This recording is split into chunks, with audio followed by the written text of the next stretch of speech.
Brother, how you doing? This is Scott again for another daily devotion.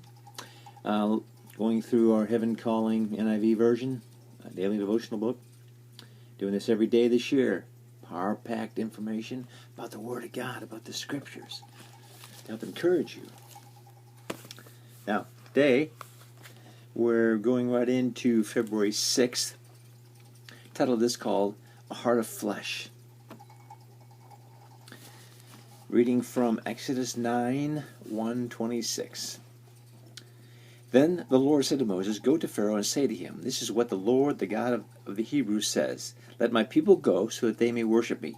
If you refuse to let them go and continue to hold them back, the hand of the Lord will bring a terrible plague on your livestock in the field, on your horses and your donkeys and camels, and on your cattle and sheep and goats. But the Lord will make a distinction between the livestock of Israel and that of Egypt, so that no animal belonging to the Israelites will die. God protects us.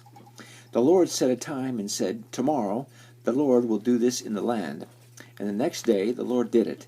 All the livestock of the Egyptians died, but not one animal belonging to the Israelites died. Pharaoh sent men to investigate and found that not even one of the animals of the Israelites had died.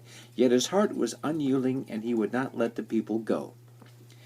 Then the Lord said to Moses and Aaron, Take handfuls of soot from a furnace and have Moses toss it into the air in the presence of the Pharaoh. It will become fine dust over the whole land of Egypt, and festering boils will break out on men and animals throughout the land. So they took soot from a furnace and stood before Pharaoh. Moses tossed it into the air, and festering boils broke out on men and animals. The magicians could not stand before Moses because of the boils that were on them and on all the Egyptians.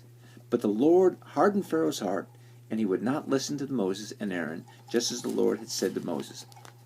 Then the Lord said to Moses, Get up early in the morning, confront Pharaoh, and say to him, This is what the Lord, the God of the Hebrews, says.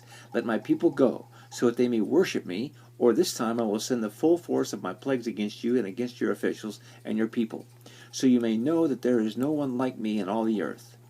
For by now I could have stretched out my hand and struck you and your people with a plague that would have wiped you off the earth. But I have raised you up for this very purpose, that I might show you my power, and that my name might be proclaimed in all the earth. You still set yourself against my people, and you will not let them go.